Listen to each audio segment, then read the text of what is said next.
আচ্ছা, দিওয়ালির ওপরে আমরা যে ক্রাফট আজকে করব তার জন্য আমার লাগবে হচ্ছে একটা ফোম পেপার। আমি বলেছিলাম যে কোনো কালারে, একটা A4 শিট অন্য কালারের, কালার A4 শিট, একটা রিবন লাগবে আমাদের 1 মিটার 1 ইঞ্চি চওড়া, আর একটু ফেভিকল লাগবে, ফেভিকল আঠা, কাঁচি, স্কেল, পেন, আর আমাদের লাগবে এই বেল। আমি বেল বলেছিলাম, বেল আমাদের 8টা মতো বেল লাগবে, আর একটু সুতো লাগবে।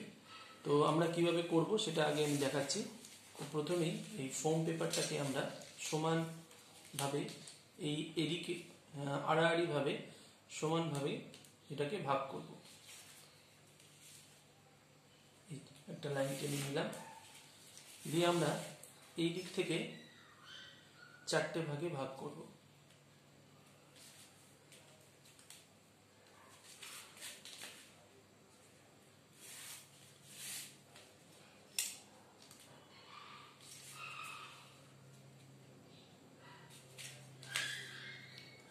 তাহলে আমরা এখান থেকে কটা টুকরো পেলাম?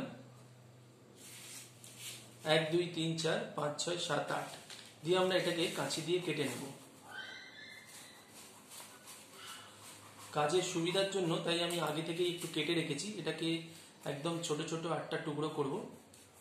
8টা টুকরো করার পর সব কটাকেই আমরা কেটে নেব। কেটে নেওয়ার পরে এটাকে একটা ভি শেপ দেবো এখানে, এই যে ঠিক এরকম দিয়ে এটাকে আমরা কেটে নেব, ভি শেপ দেব। দেওয়ার পরে এটাকে আমরা কেটে নেব এদিকে আর এদিকে, এরকম করে আমরা 8টাকেই কেটে নেব। ঠিক আছে, কেটে নেওয়ার পরে আমরা এর পেছনে আমরা বেলটা লাগাবো। আচ্ছা, বেলটার জন্য কি করব, আমরা একটুখানি ছোট্ট সুতো কেটে নেব। ছোট সুতোটার মধ্যে দিয়ে এই বেলের পেছন দিকটাতে যে ফুটোটা রয়েছে সেখান থেকে আমরা সুতোটা বার করে আমরা ঠিক এরম করে লাগিয়ে নেব। দিয়ে আমরা বেলটা, এই কাগজটাকে উল্টে বেলটাকে এইখানে আমরা আঠা দিয়ে একটা ছোট্ট কাগজ দিয়ে এটাকে আটকে নেব।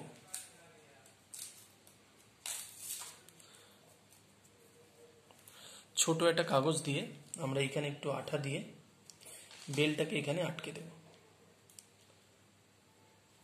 ঠিক আছে, আটকে দিলাম। দিয়ে আমরা এই দেখ বেলটা এরকম ঝুলবে। ঠিক আছে, দিয়ে আমরা যে এই A4 শিটটা বলেছিলাম সেই A4 শিটের মধ্যে একটা নির্দিষ্ট মাপের, আমি যেমন এইখানটা একটু দাগটা করে রেখেছি, 8খানা বক্স আমাদের লাগবে। সেই 8খানা বক্সের মাপ কি হবে, এই যে 2 ইঞ্চি বাই 3 ইঞ্চি, 1 2 এই 3 ইঞ্চি, 2 ইঞ্চি বাই 3 ইঞ্চি মাপের একটা ছোট বক্স হবে। সেই বক্স আমাদের 8খানা বক্স লাগবে। সেই বক্সগুলোকে আমরা এরকম করে ফোল্ড করে নেব। এই যে 2 ইঞ্চি বাই 3 ইঞ্চি মাপের আমাদের 8খানা বক্স হয়ে গেল। বা আমরা একটা করেও করতে পারি। এখানে আমরা কি করব, একটা প্রদীপ আঁকবো এই পুরো মাপটাতে। এই প্রদীপটাকে আমরা কেটে নেব কাঁচি দিয়ে। কাঁচি দিয়ে কেটে নেওয়ার পরে কি হবে, 8খানা টুকরো এরকম প্রদীপ হয়ে যাবে।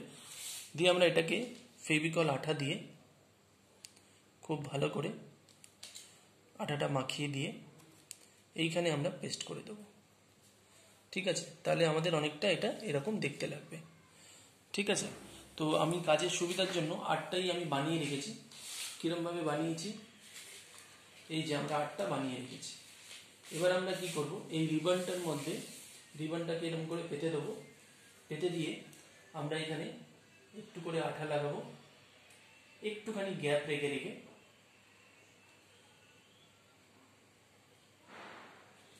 ঠিক আছে, দিয়ে আমরা এইগুলোকে এর উপরে পেস্ট করব। এই যে আমরা পেস্ট করে দিচ্ছি। এটা আমাদের ডোর চেন হয়ে গেল। এটা কিন্তু আমরা দরজার ওপরে লাগাতে পারবো, যেহেতু আমাদের সামনে কালী পুজো আছে সেই জন্য। এই যে এই 8টা আমরা যে বানিয়েছি, এই 8টা ফোম পেপার দিয়ে 8টা বানিয়ে দিলাম আমরা। দিয়ে এটা আমরা একটুখানি রেখে দেবো শুকোনোর জন্য। দিয়ে তারপর কিন্তু আমরা দুদিকটা ধরে আমরা এটা টাঙাতে পারবো। আর আমরা যদি কেউ যদি অন্য কালারের ফোম পেপার নিয়ে আসতে পারি, আমি কিন্তু আরেকটা অন্যরকম বানিয়েছি। এইটা ফোম পেপার দিয়ে প্রদীপ বানিয়ে আমরা লাগিয়েছি, গ্লিটার দেওয়া আছে। কেউ কিন্তু নিজের মতো করেও আমরা ডেকোরেশন করতে পারি সুন্দর করে। ঠিক আছে, তাহলে